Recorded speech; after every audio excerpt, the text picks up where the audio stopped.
Many thanks for joining us on the news update at 6. I am Folashade Ogurinde.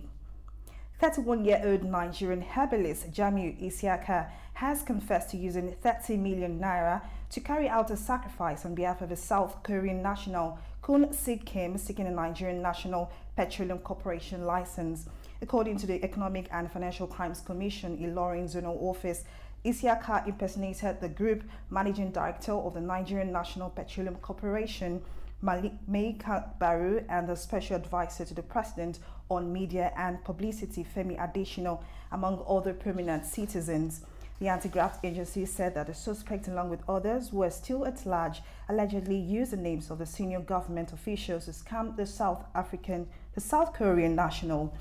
The petitioner had paid over 30 million naira into the suspect's account as a fee to get the license. Isiaka, during the interrogation with EFCC officials, claimed that he used the money to perform sacrifice on behalf of the petitioner. He claimed to have bought a vulture, elephant skin, elephant intestine, skull of a lion, liver of the gorilla, among other items for the sacrifice. Suspected billionaire kidnap kingpin Chukwudeme Onwedike, also known as Evans, who is currently on trial for several cases of kidnapping, has compiled with the order of an Igboshere High Court, Lagos, asking him to get a new counsel. Justice Adedayo Akintoye had on April 10 ordered Evans to get a legal representative before the next court sitting because the absence of his legal team had stalled proceedings for 3 consecutive times. This is the 3rd time Evans will be changing his legal team since his arraignment by the Lagos state government on charges bordering on conspiracy to kidnap, kidnapping, and attempted murder. At the presumed hearing today, RBAK announced his appearance as Evans' new counsel. AK informed the court that he had just taken over the case and would need time to study the file. Consequently, Justice Akintoye adjourned the case until June 27 for the continuation of trial and the trial of Evans on May 23rd for the hearing of the 3rd defendant's bail application. The Independent National Electoral Commission says it will continue to recognize Omoyele Sowore as the substantive national chairman of the African Action Congress. The National Executive Committee on the party on May 13th had written to INEC to suspend Sowore and 8 others over alleged anti-party activities. But INEC, in a letter to its secretary, Rose Oriahan Anthony, dated May 14, however, said after reviewing the request, it had found that the requirements for the Commission to recognize a meeting where the AAC INEC took the decision had not been met. She said there was no documentation evidence that a meeting of the AAC INEC was convened by the national chairman as required by the Chapter 9, Section 59A of the Constitution of the AAC. As such, the Commission shall continue to recognize and relate with Sowore Omoyele as a substantive national chairman of the AAC. Almost 1 year after a rights group challenged the rights of 54 members of the National Assembly to defect from one political party to another, Justice Okon Abang of the Federal High Court, sitting in Abuja today, struck out the suit.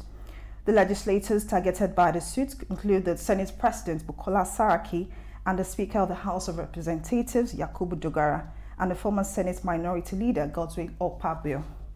Delivering judgment today, Justice Okon Abang held that the plaintiff, which instituted the suit, the legal defense, and the assistant project lacked the locus standi, that is the legal right to institute the suit. He argued that LADEP's status as a registered corporate body under the Company and Allied Matters Act was not sufficient to confer the right to institute the action on behalf of the public.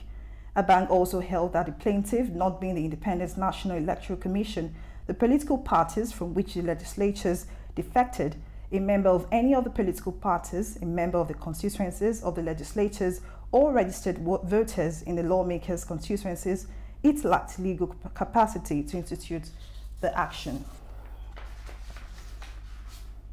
The Ogun State Governor-elect Prince Dayo Abiodun has reiterated his determination to develop the Ogun West Senatorial District by addressing the infrastructural deficit challenges in the area. The governor-elect made a commitment while receiving members of Yewa Development Forum who paid him a courtesy visit at his residence in Iperu, Remo.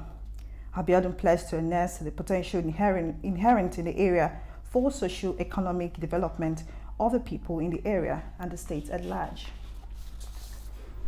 He expressed appreciation to the team for the visit, assuring that his administration would distribute government projects evenly across all the senatorial districts without neglecting one for the other.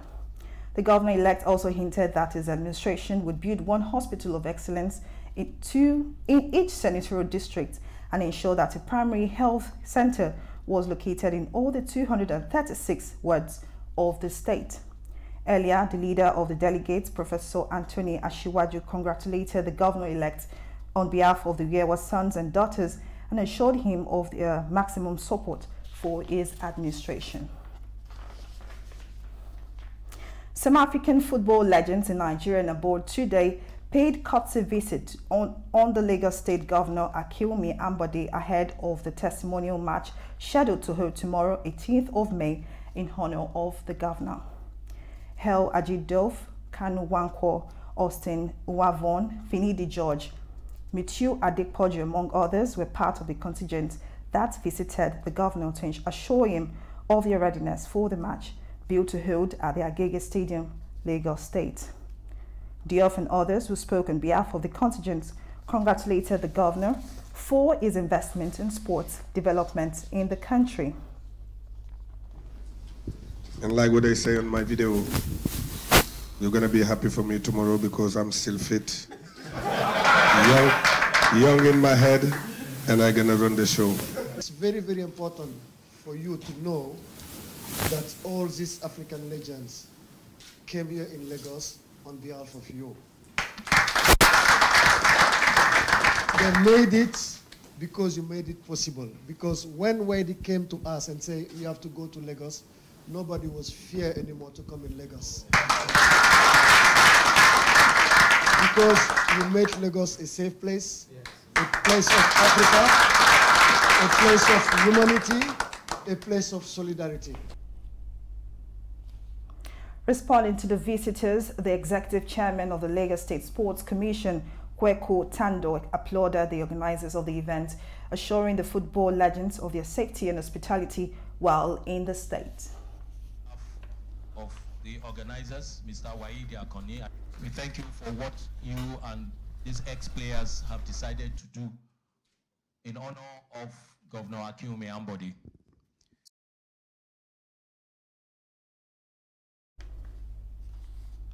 The president of Liberia and former World Footballer Award winner George Weah, Cameroonian Samuel Eto'o, Ivorian Didier Drogba, Yaya Toure, Diomaski Kamara are among the players expected to feature in the testimonial watch.